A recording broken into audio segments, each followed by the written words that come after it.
오늘 우리에게 주시는 하나님의 말씀 요한복음 5장입니다.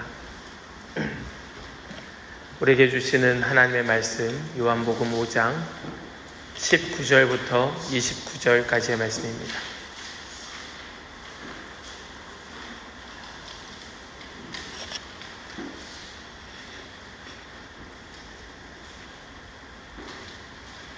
우리에게 주시는 하나님의 말씀 요한복음 5장 19절부터 29절까지의 말씀.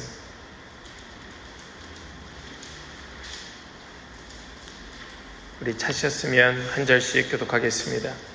그러므로 예수께서 그들에게 이르시되 내가 진실로 진실로 너희에게 이르노니 아들이 아버지께서 하시는 일을 보지 않고는 아무것도 할 수 없나니 아버지께서 행하시는 그것을 아들도 그와 같이 행하느니라.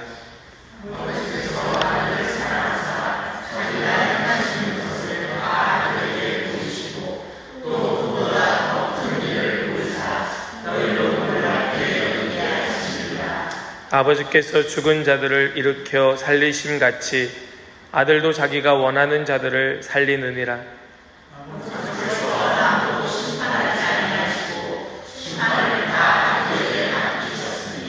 이는 모든 사람으로 아버지를 공경하는 것 같이 아들을 공경하게 하려 하심이라.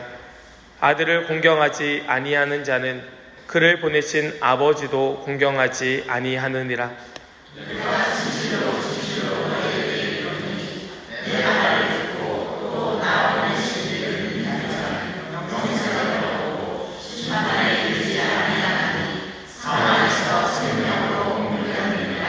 진실로 진실로 너희에게 이르노니 죽은 자들이 아버지의 아들의 음성을 들을 때가 오나니 곧 이때라.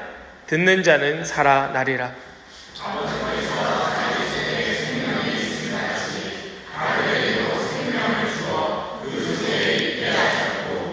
또 인자됨으로 말미암아 심판하는 권한을 주셨느니라.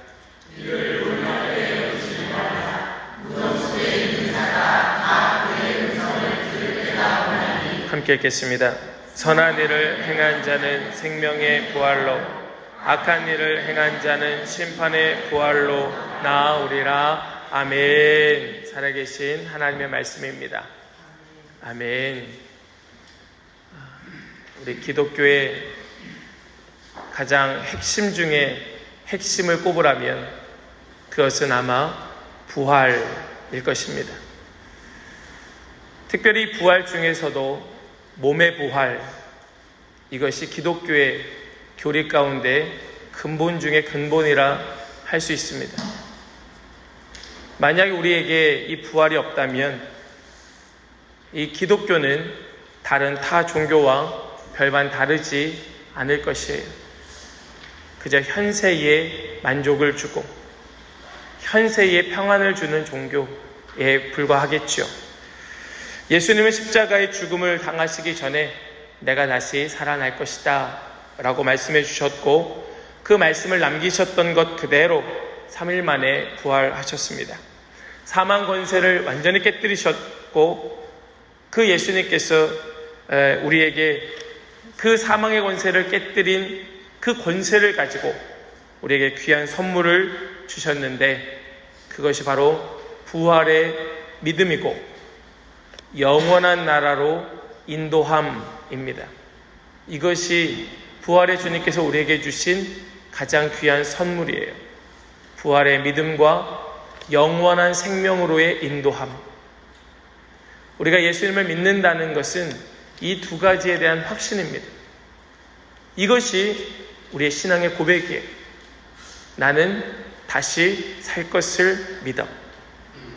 그리고 주님께서, 다시 사신 그 주님께서 나를 저 영원한 하나님의 나라로 인도하시고 그곳에서 나와 함께 영원토록 즐거워하실 거야. 예수님의 그 순종의 피로 얻게 된 고귀한 희생의 결과물은 바로 이 부활과 영생이라는 것입니다. 예수님은 다시 살아나셨습니다.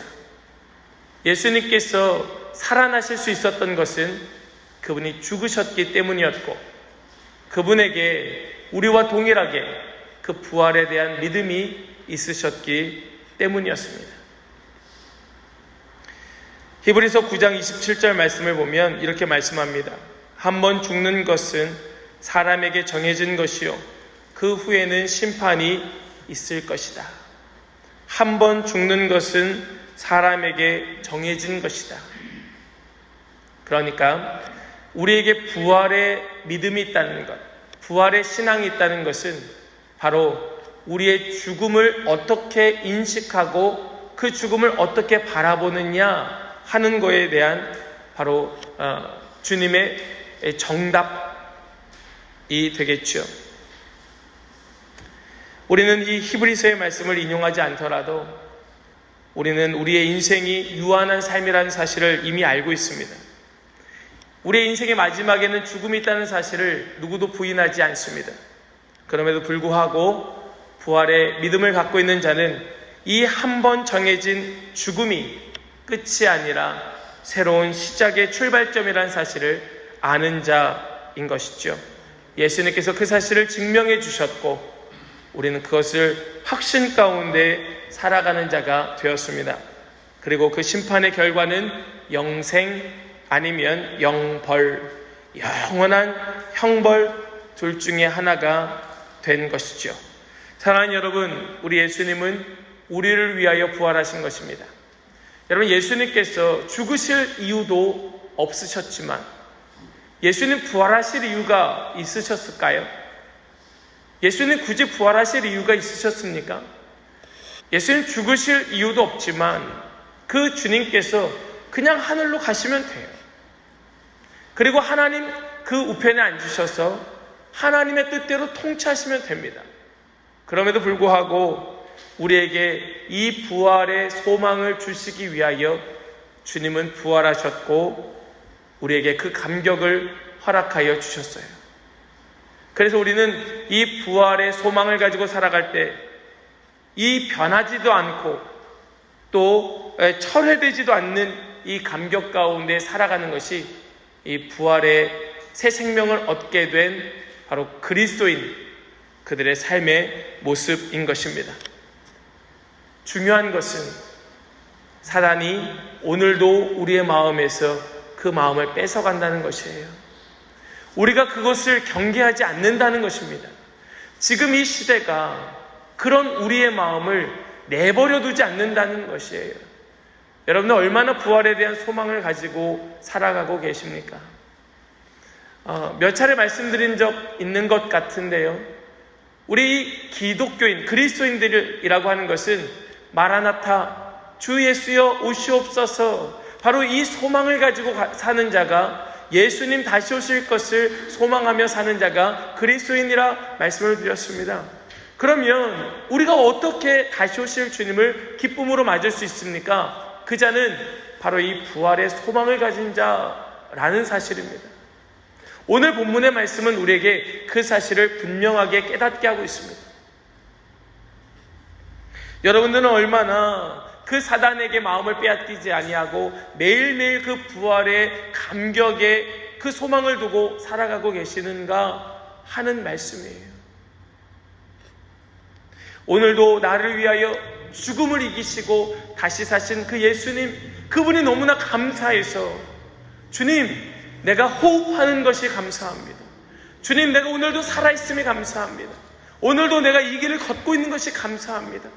내가 오늘도 고개를 들어 주님을 바라보며 감사하고 입술을 열어 찬송함이 감사하고 그래도 엎드려 기도할 수 있음이 감사합니다. 얼마나 그 감사가 우리 입에서 터져나오는가 하는 것입니다.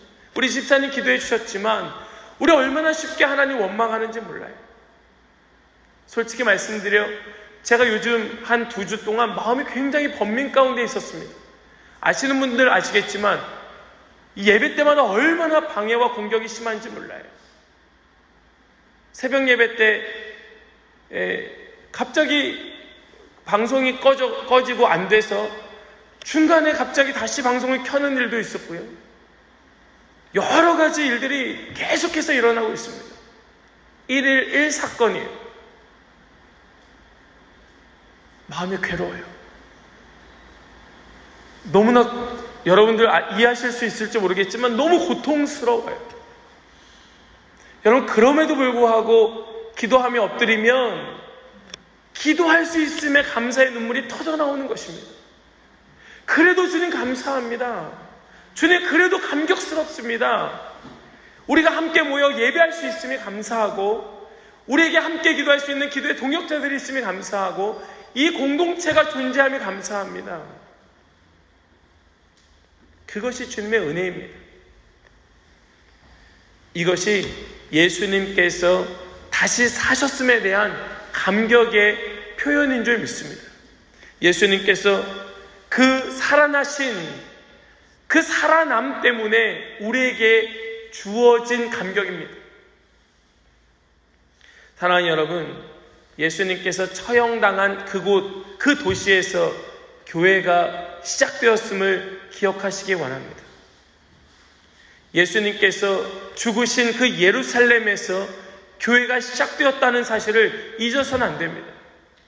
예수님 고난당하시고 그 십자가 메고 골고다가 올라가신 그 길, 그 걸음, 그 길 따라 교회는 시작되었고, 지금도 그 길을 순례하며 많은 사람들은 마음을 다잡고 있다는 사실을 여러분 잊어서는 안 됩니다.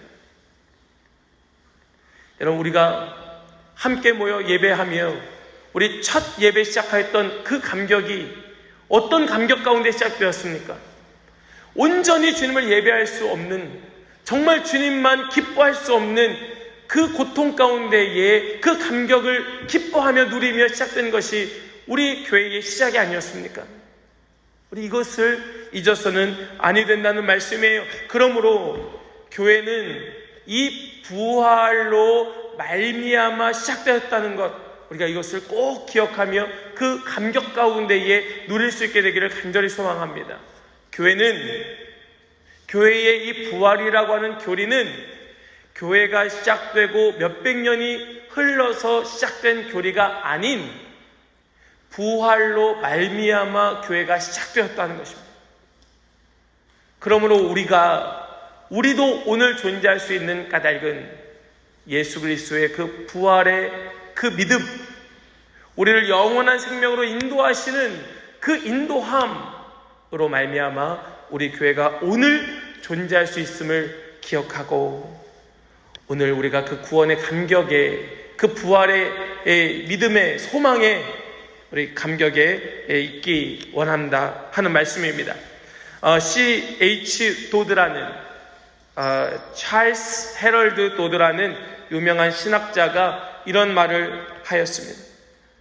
부활신앙은 교회 안에서 막연히 생긴 믿음이 아니다. 막연히 예수님을 그리워하는 사람들이 환상 중에 예수님을 보고 만들어낸 이야기가 아니다. 부활신앙은 교회를 존재하게 만든 믿음 그 자체다. 교회가 있었기 때문에 부활신앙이 있는 것 아니고, 성도가 있었기 때문에 부활신앙이 존재하는 것 아니고, 바로 이 부활신앙이 교회를 존재케 하였고 믿는 그리스도인들을 존재케 하였다는 말씀을 여러분 꼭 기억했으면 좋겠습니다. 우리가 그 감격을 잃어버려서는 안 됩니다. 우리의 이 가슴에 우리 부활하신 예수 그리스도와 반드시 나를 부활케 하시는 그 주님의 역사에 대한 감사의 감격이 우리에겐 끊임없이 계속돼야 하는 것이에요. 오늘도 세상은 기독교니까, 교회니까 부활을 주장하는 거지, 교회에서 그렇게 가르치고 그렇게 주장하니까 그런가 보다 하는 거지 하는 수많은 교인들, 교회를 그저 출입하는 그런 형식적인 종교인들이 얼마나 많이 있는지 몰라요. 그런 것을 실존적 믿음이라고 불러요. 실존적 믿음. 사실관계와는 상관없이, 진실과는 상관없이 그냥 내가 그냥 그렇다라고 믿으면 된다는 식의 믿음이 그저 실존적 믿음이에요. 지금 교회 안에 만연되어 있는 믿음의 형태가 바로 이러한 형태의 믿음이 아닌가 싶습니다. 그러나 한 가지 주님은 우리에게 경고의 말씀을 주고 있습니다. 그런 자는 결코 구원받지 못할 것이다. 그저 형식적 믿음, 실존적 믿음, 내가 그냥 그렇다라고 믿으면 되는 그런 믿음으로는 결코 부활의 감격을 체험하지 못할 것이다. 여러분, 그래서 이 사도 바울은 고린도 교회 성도들, 그들이 부활을 믿지 않는 것을 듣고는 아주 기가 막혀 있어요. 왜냐하면 자기가 부활하신 예수님을 만났기 때문입니다.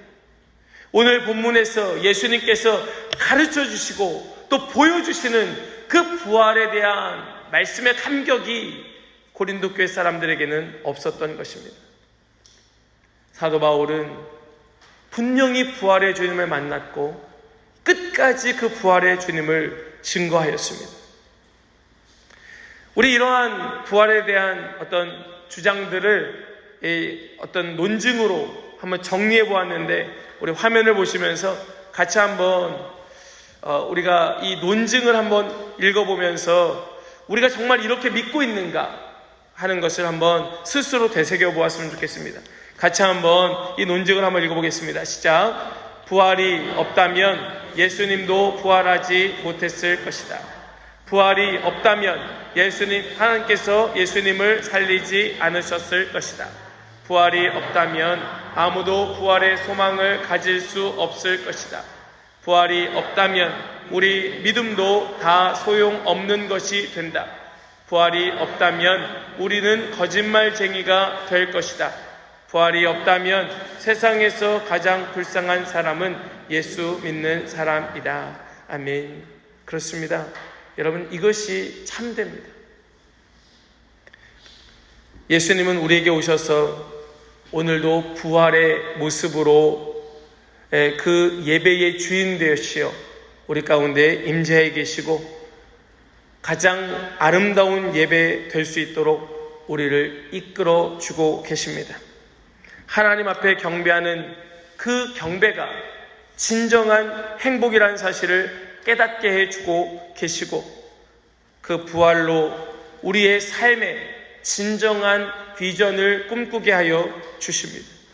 세상에서 감당할 수 없는 굳은 믿음으로 저 문을 박차고 나가게 하시고, 어려운 일을 당해도 낭망하며 또 쓰러지는 것이 아니라 다시 일어나게 하시는 것이 부활 신앙입니다.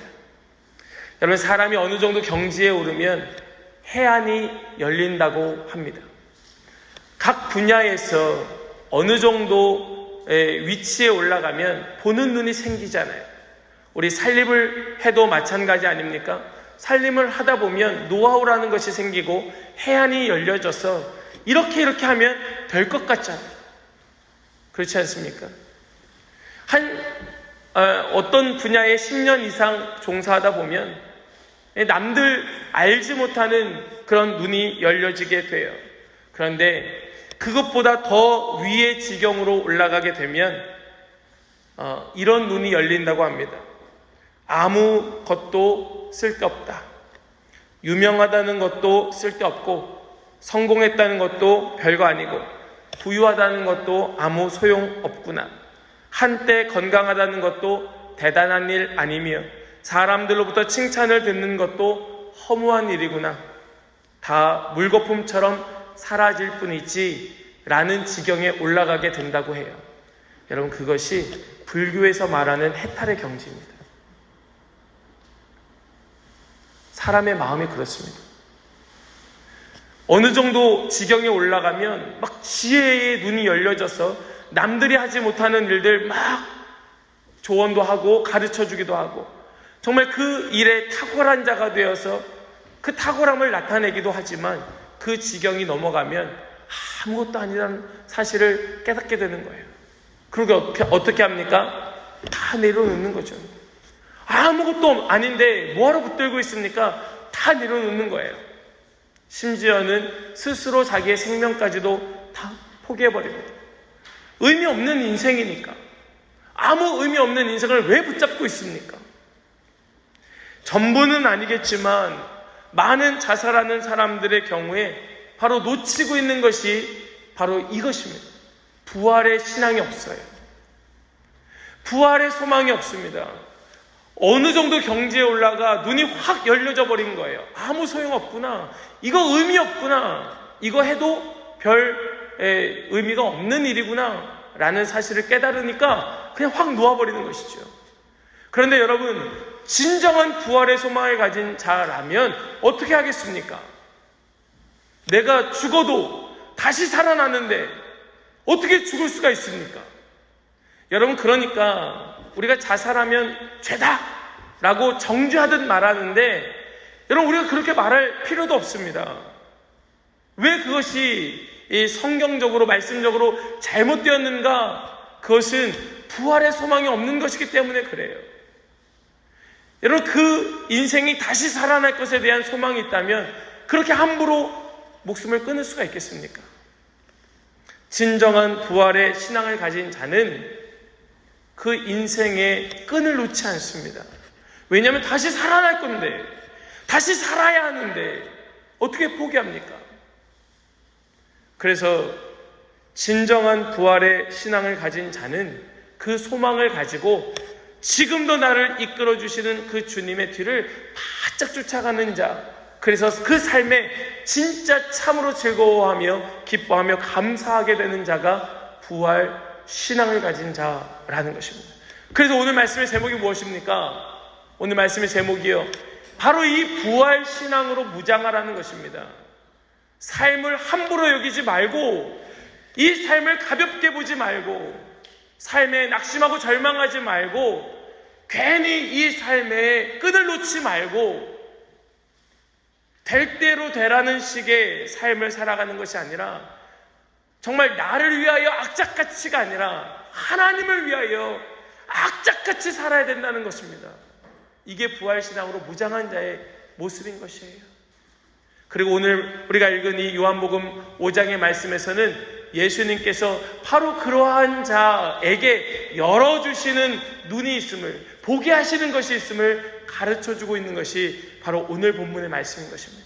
우리 몇 가지만 간단하게 함께 나눌 때에, 먼저 하나님께서는 바로 이 부활신앙을 가진 자의 눈을 밝히 열어 진짜 보아야 할 것을 보게 하신다라는 것을 깨닫게 합니다. 우리 19절과 20절 말씀 같이 읽겠습니다. 함께요. 시작. 그러므로 그들에게 이르시되 진실로 진실로 너희에게 이르노니 아들이 아버지께서 하시는 일을 보지 않고는 아무것도 스스로 할 수 없나니 아버지께서 행하시는 그것을 아들도 그와 같이 행하느니라.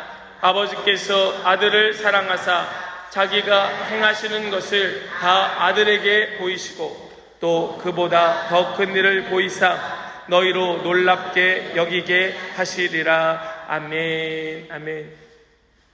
오늘 이 말씀이 나오게 된 배경을 잠깐만 설명을 드리면, 우리가 잘 아는 것처럼 예수님께서 명절에 성전에 올라가시다가 베데스다 못 옆에 그 5개의 행각에 한 38년 된 병자를 보게 되시죠. 그리고 그에게 다가가셔서 그를 고쳐주십니다. 그날이 무슨 날입니까? 안식일이었어요. 이 고침받은 38년 된 병자가 성전에 올라갑니다. 올라가는데 그냥 올라가면 좋았을 것을 굳이 자기가 누웠던 침상을 가지고 올라가요. 그리고 그곳에서 만났던 제사장들에게 어떤 핀잔을 듣느냐 하면, 너 안식일 날 왜 그 침상을 들고 다니느냐? 이게 무슨 말이냐 하면, 안식일 날 침상을 들고 다니는 것은 일하는 것이기 때문에 그것은 법으로 금지된 행동이었습니다. 그것 때문에 핀잔을 들어요. 너 누가 이렇게 고쳐줬냐? 누가 이렇게 낫게 해줬냐? 내가 누가 낫게 해줬는지 모릅니다. 그때 예수님께서 성전에 나타나셔서 이 사람을 만나요. 그리고 예수님께서 자신이 예수라는 사실을 그에게 가르쳐 주십니다. 그리고 다시 이 38년 된 병자가 제사장에게 나를 고쳐준 자, 그 유대인들에게 나를 고쳐준 자가 예수다라는 사실을 그가 입을 열어 고백합니다. 그러자 생기게 된 문제가 바로 예수님께서 무슨 권세, 무슨 권한을 가지고 계시기에 안식일날 그렇게 일을 하시는가 라는 그 예수님의 권세, 권한에 대한 그 논쟁이 붙게 되었습니다. 그것이 오늘 본문의 내용이에요. 도대체 그 권세를 누가 주었느냐? 예수님 뭐라고 말씀하십니까? 아버지께서 일하시니 나도 일한다 라고 말씀하시면서 지금 이 19절, 20절의 말씀이 시작이 됩니다. 예수님께서 지금 하시는 말씀이 무엇입니까? 아버지께서 나에게 그 일을 보여주셨고 나도 그 아버지께서 행하시는 일을 보았다. 그래서 지금 내가 행하는 이 일은 아버지께서 하시는 일을 내가 하고 있는 것이다 라고 설명하고 계시는 것이에요. 여러분, 예수님께서 왜 이 말씀을 하시는가? 바로 예수님의 그 아이덴티티, 정체성에 대한 문제인데 예수님은 스스로 이 말씀을 하시며 본인이 자신이 하나님 되심을 말씀하고 계셨던 것입니다. 부활의 첫 열매가 되신 그 예수님께서 오직 보고 계셨던 것은 무엇인가 하면 아버지 하나님께서 행하시는 일을 보고 계셨던 것이에요. 예수님의 모든 관심은 어디에 있습니까? 아버지 하나님께서 무엇 하시는가? 그러면 하나님께서 보여주시는 것은 무엇입니까? 그 모든 일을 바로 이 아들에게 보여주고 계시는 것이에요. 이것이 아들과 아버지의 관계가 되었습니다. 아들은요, 아버지께서 행하시는 모든 일에 모든 관심과 초점을 맞추고 있고, 아버지는요, 행하시는 모든 일을 그 아들에게는 오픈하고 계시는 것이에요. 그러면 예수님께서 그 믿는 자, 어떤 믿는 자 말입니까? 부활의 신앙을 가지고 무장하고 살아가는 자에게 무엇 열어주시겠습니까? 바로 그 눈을 열어 무엇을 보게 하십니까? 하나님 아버지께서 무엇을 하시는가를 보게 하시는 것이에요. 이것이 하나님께서 기뻐하시는 일이야. 이것이 하나님께서 원하시는 일이야. 이 사실을 알게 하시는 것입니다. 이것이 눈이 열린 그리스도인들의 모습이에요. 여러분, 뭘 보고 계십니까? 지금 보고 계신 것이 무엇입니까? 현실에 내 눈앞에 펼쳐진 나로 낭만케 하는 것들을 보고 있다면 그것 하나님 보게 하시는 것 맞습니까? 그것이 진짜 주님 기뻐하시는, 주님 원하시는 일이 맞다고 할 수 있습니까? 오늘 본문 말씀은 그 자는 부활신앙으로 무장된 자가 될 수 없다는 것을 우리에게 가르쳐주고 증명해 주신다는 것입니다.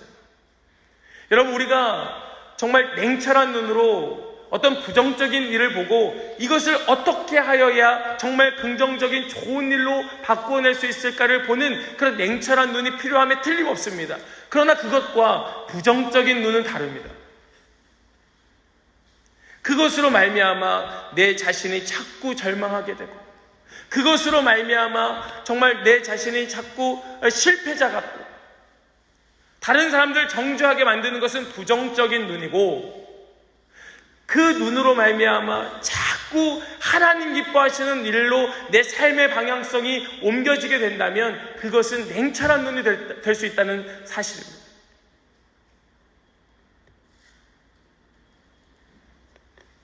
우리 주님께서는 그 눈을 우리에게 열어주기 원하고 계세요. 하나님께서 그 아들에게 숨기지 않으셨던 것처럼 주님은 오늘 우리에게도 숨기지 않기 원하신다는 말씀입니다. 어떤 면에 있어서 사람은 죽기 위하여 달려가는 것 같아요. 지금 카운트다운은 이미 시작이 되었고 우리는 모두 저 죽음을 향하여 내닫고 있는 것처럼 보입니다. 그래서 우리는 그 죽음의 순간이 우리에게 이를 때에 정말 우리가 태어날 때부터 죽음을 향하여 달려왔기 때문에 그 카운트다운이 끝나고 나면 모든 것이 이제는 끝이라고 여길 때가 많이 있어요. 그러나 그렇지 않습니다. 우리에게는 그것이 끝이 아니고 그것으로 말미암아 진짜 시작이 일어난다는 사실을 우리가 깨닫는다면 우리의 눈은 달라지는 거예요. 믿으시기 바랍니다. 우리 고린도전서 15장 말씀, 15장 22절 말씀 같이 한번 읽겠습니다. 함께요. 아담 안에서 모든 사람이 죽은 것 같이 그리스도 안에서 모든 사람이 삶을 얻으리라. 아멘. 네, 거기까지만 읽겠습니다. 모든 사람이 삶을 얻으리라. 예수님의 마지막 사명은요, 사망을 깨뜨리는 것입니다. 그 사망, 그 원수를 완전히 짓밟아 버리는 것이 예수님의 마지막 사명입니다. 우리가 예수의 사람이라면, 우리에게 진정한 부활의 소망이 있다면, 우리가 그 감격 가운데 산다면 우리에게도 정복되어야 할 것은 바로 이 죽음이란 사실. 우리는 결코 그 죽음에 압도당하는 것이 아니라, 그것으로 말미암아 두려워하는 것이 아니라, 우리는 그것에서 승리하여 우리의 눈이 승리의 눈으로 고정되는 것, 이것이 우리에게 필요한 줄 꼭 믿으시기 바랍니다. 이것이 예수님의 소원이었어요. 오늘 본문 21절 말씀 같이 한번 읽겠습니다. 함께요. 아버지께서 죽은 자들을 일으켜 살리심같이 아들도 자기가 원하는 자들을 살리느니라. 아멘.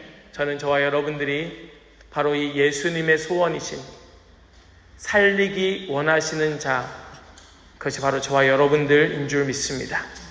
두 번째로, 우리 하나님께서는 그 부활 신앙으로 무장된 자의 그 마음을 열어서 하나님을 더 사랑하고 공경하게 하십니다.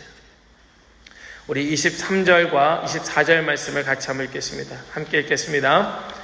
이는 모든 사람으로 아버지를 공경하는 것 같이 아들을 공경하게 하려 하심이라. 아들을 공경하지 아니하는 자는 그를 보내신 아버지도 공경하지 아니하느니라. 내가 진실로 진실로 너희에게 이르노니 내 말을 듣고 또 나 보내신 이를 믿는 자는 영생을 얻었고 심판에 이르지 아니하나니 사망에서 생명으로 옮겼느니라. 아멘. 아멘. 우리는 믿음이 좋다 하면서도 참 흔들릴 때가 많이 있습니다. 믿음이 좋은데 너무나 쉽게 흔들려요. 왜냐하면 세상이 너무나 악하고 또 더럽고 예기치 못한 일들이 너무나 쉽게 일어나기 때문에 그렇습니다. 이러한 것들, 이러한 존재들로 인하여 흔들리게 될 때 우리에게 가장 먼저 입게 되는 데미지는 바로 이 믿음이에요.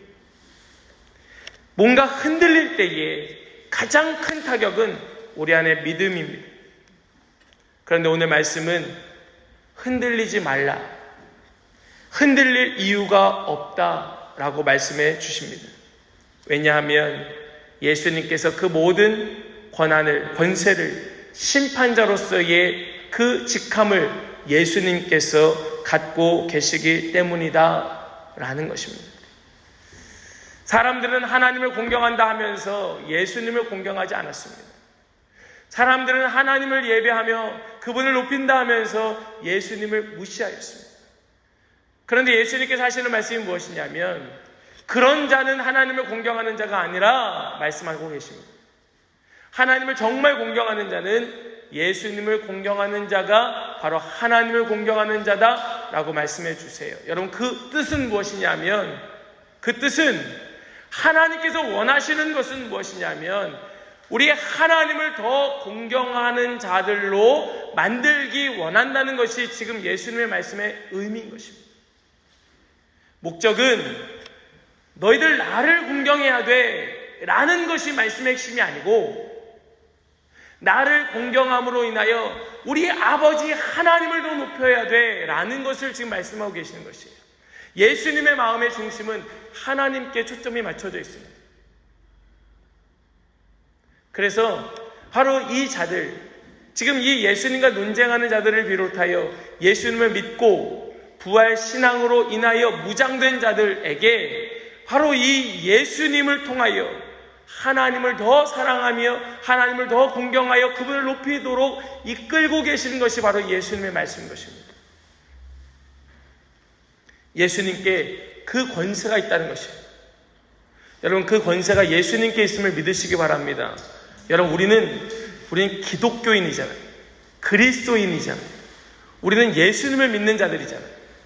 우리가 예수님을 믿는 것이 최종 목적이 아니잖아요.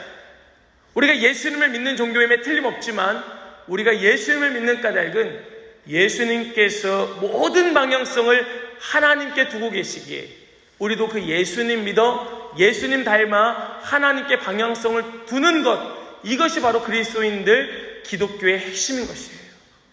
예수님 닮는 목적은 거기에 있습니다. 우리도 예수님처럼 방향을 하나님께 두는 것이에요. 그래서 아까 말씀드렸던 것처럼 하나님 뭐 하시나? 하나님 뭐 기뻐하시나? 하나님 지금 관심이 어디 계시는가? 지금 하나님 보고 계신 사람이 누군가? 오늘도 앉으나 서나 그 사람 생각하는 거예요. 님 생각하는 것이 아니고, 지나간 옛 추억 생각하는 것이 아니고, 몇십 년 전 그 사람 생각하는 것 아니고, 오늘 하나님 관심이 누구에게 있는가? 여러분, 새벽에 기도하실 때 그거 기도하고 계십니까? 우리가 새벽에 기도할 때마다 하나님 알게 해주세요. 보여주세요. 지금 하나님 누구에게 주목하고 계시는지 저로 깨닫게 해주세요.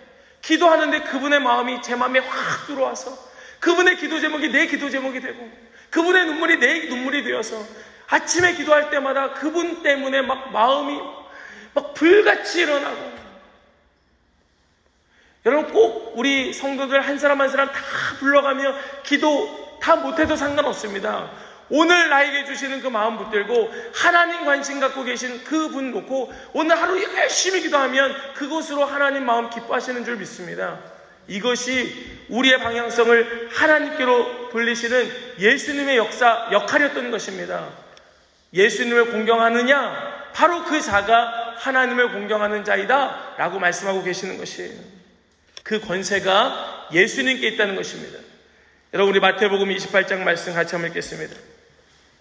우리 20절 말씀 같이 한번 우리 마음에 다짐하며 선포하며 같이 한번 읽겠습니다. 시작. 내가 너희에게 분부한 모든 것을 가르쳐 지키게 하라. 볼지어다 내가 세상 끝날까지 너희와 항상 함께 있으리라 하시니라. 아멘. 여러분, 이 말씀을 기억하십시오. 이 말씀에 우리가 늘 보는 말씀은 모든 것을 가르쳐 지키게 하라. 우리가 선교의 대지상 명령으로서 가르쳐 지키게 하라. 여기에 많은 초점을 맞추고 있음에 사실이에요. 그러나 저는 이 말씀을 읽을 때마다 정말 저에게 위로가 되는 말씀은 이 마지막 부분의 말씀입니다. 너희와 항상 함께 있으리라. 믿으시기 바랍니다. 예수님 우리와 항상 함께 있으시며 하시는 일이 무엇입니까? 우리 막 도와주시고 우리 위로하시고. 맞습니까? 예, 맞습니다. 그러나 궁극적인 예수님의 목적이 무엇입니까? 우리의 방향성을 돌이켜 누구에게 향하도록? 하나님 아버지께로 우리의 방향성이 향하도록 우리와 함께 계시는 것입니다. 이게 예수님의 목적이에요. 이것 때문에 우리와 함께 하시는 것입니다. 이것 때문에 우리에게 성령을 부어주시는 것이에요. 하나님만 바라보라. 하나님께 방향성을 맞추라고. 바로 부활 신앙으로 무장된 진정한 그리스도인은 이렇게 예수님 통하여 하나님께 시선을 고정하고 오직 하나님만 사랑하며 그분을 더 공경하는 자가 바로 부활 신앙으로 무장된 자인 줄 믿습니다. 우리 한 가지만 간단히 더 살펴보면 세 번째는 그 주님의 음성에 아주 기민하게 반응한다는 것이에요. 둔감하게 반응하는 것이 아니라 아주 기민하게 반응한다는 사실입니다. 우리 28절과 29절 말씀 같이 읽겠습니다. 함께요. 시작. 이를 놀랍게 여기지 말라. 무덤 속에 있는 자가 다 그의 음성을 들을 때가 오나니 선한 일을 행한 자는 생명의 부활로 악한 일을 행한 자는 심판의 부활로 나오리라. 아멘. 아멘. 우리의 부활의 첫 열매가 되셔서 그 만왕의 왕 되신 주님께서 우리에게 하시는 말씀은 그 주님의 음성을 다 들을 때가 온다는 것이었어요. 언제 그렇습니까? 모든 자들이 다 그 주님의 음성을 들을 때가 언제입니까? 물론 마지막 날, 마지막 순간입니다. 이 모든 자들이 주님의 음성을 듣는 그 순간은 우리에게 두 가지로 나누어집니다. 영생이냐, 영벌이냐로 나누어져요. 그런데 영생으로 가는 자는 어떤 자입니까? 이것이 주님의 음성을 들었던 첫 번째 사건인 자가 영생으로 가는 자가 아니라 이것이 주님의 음성을 들었던 첫 번째 사건인 자는 영벌로 가는 자입니다. 여러분 맞습니까? 주님의 음성을 들었는데 그것이 무덤 속에 있었어요. 주님의 음성을 들었는데 그것이 우리에게 명령하시는 명령이 너 저 영원한 지옥으로 떨어져라 라는 음성이 내가 들은 예수님의 음성이 처음이었다면 여러분 이만큼 불행한 일이 어디 있습니까? 그러면 진짜 예수님을 믿는 자는 어떤 자입니까? 바로 살아있을 때, 아직 기회 있을 때, 오늘 우리에게 말씀 주실 때 그 음성을 아주 귀 기울여 듣고 오늘 나에게 주시는 말씀이 무엇인가 기민하게 반응하는 사람이라는 것이에요. 반응하지 않으면요 못 들은 거죠. 우리가 자녀를 키우다 보면 자녀들에게 이런 말을 반복할 때가 있죠. 야, 너 알았어? 알았냐고. 이것 좀 해. 야, 들었어? 아, 들었냐고. 야, 들었으면 좀 해. 왜 그렇습니까? 그가 못 들어서 그렇습니까? 그 자녀가 못 들었습니까? 그렇지 않아요. 다 듣고 있습니다. 나중에 물어보면 다 알아요. 그런데 반응하지 않았을 뿐입니다. 우린 그것을 못 들었다라고 말하는 것이에요. 엄마 다 들었어요. 야, 반응하지 않은 것은 못 들은 거야. 왜 부모의 목소리가 커집니까? 못 들었으니까. 그러니까 그에게 자꾸 목소리를 높이는 것은 뭐 하라는 말씀이에요? 반응하라는 말씀입니다. 너무나 당연한 거 아닙니까? 그런데 왜 우리는 하나님의 음성에 그런 기민한 반응을 보이지 않습니까? 우리 영적으로 그 주님의 음성을 순종하고 싶지 않아서 그래요. 그러니까 우리가 반응을 보인다는 것은 하나님께 대한 순종의 의미예요. 오늘도 나는 주님을 위해서 삽니다. 오늘도 주님을 더 사랑하고 주님 사랑하시는 그 성도들 더 사랑하기 원합니다. 그것이 주님의 영광 되는 줄 믿습니다. 하는 기도하는 마음 가운데 주님께서 들려주시는 음성, 얘야, 너가 정말 이것을 위하여 기도하길 원해. 얘야, 너가 정말 이 일을 행하길 원해. 직장에 나가서 아침부터 상관의 눈치를 보면서 하루 종일 견디기 힘든 그 상황 속에서 스트레스를 받을 때에도 주님, 내가 주님의 음성 듣기 원해요. 가정일을 하면서도 가정일 속에 너무나 힘이 들어서 왜 이걸 나만 해야 하는가? 왜 저 남편은 도와주지 않는가? 불평하면서도 그 마음속에 주님, 내가 이 상황 속에서도 주님의 음성 듣기 원해요. 갑자기 새벽 기도 때 모든 시스템이 스톱하여 다시 중간에 켜야 되는 상황이 와도 주님, 제가 주님의 음성을 듣기 원해요.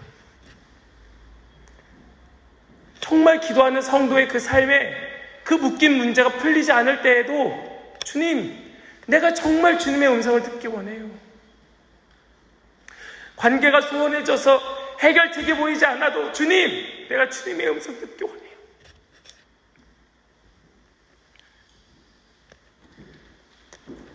여러분, 이것이 우리의 간절한 기도가 되어야 하는 것 아니겠습니까? 우리가 예수님의 부활을 정말 믿는다면, 우리가 정말 예수님의 그 부활의 신앙으로 살아간다면 우리는 그 주님의 음성에 예민하게 민첩하게 반응을 보이게 될 줄로 믿습니다. 사랑하는 여러분, 저는 우리 한빛교회가 이렇게 부활 신앙으로 무장된 교회가 되기를 간절히 소망하며 축복합니다. 주님께서 우리의 눈을 열어주실 때 정말 주님께 시선을 고정하고 우리의 방향을 돌이키실 때 오직 하나님을 향하여 내 방향을 고정하고 주님 우리에게 말씀 주실 때 귀를 활짝 열고 그 말씀 한마디 한마디에 반응하기 위하여 내 모든 감각들을 깨우는 그러한 성도들 될 수 있기를 축복합니다. 그때 주님께서 우리에게 때로는 힘든 부탁을 하실 수도 있지요. 주님 우리에게 말씀하셨던 것처럼 너는 너의 십자가를 지고 나를 따라. 너에게 주어진 십자가 지고 나와 함께 가자. 내 멍에를 메고 나와 함께 가자. 그때 뭐라고 대답하시겠습니까? 예, 주님. 제가 주님과 함께 가겠습니다. 오늘 우리 이 말씀 가운데 우리의 마음의 중심을 다시 회복할 수 있게 되기를 축복합니다. 혹시라도 흔들렸던, 그래서 이 세상의 마음을 빼앗겼던, 우리의 중심을 빼앗겼던, 그저 사람들 바라보고 세상 바라보고 물질 바라보고 했던 우리의 마음의 중심이 있다면 다시 회복하여 돌이켜서 정말 부활의 그 소망, 그 신앙을 가지고 우리를 영원한 생명으로 인도하시는 그 주님의 이끄심에 우리 함께 나아가는 한빛교회 모든 성도 될 수 있기를 간절히 축복합니다. 함께 이 시간 찬송하겠습니다. 찬양하실 때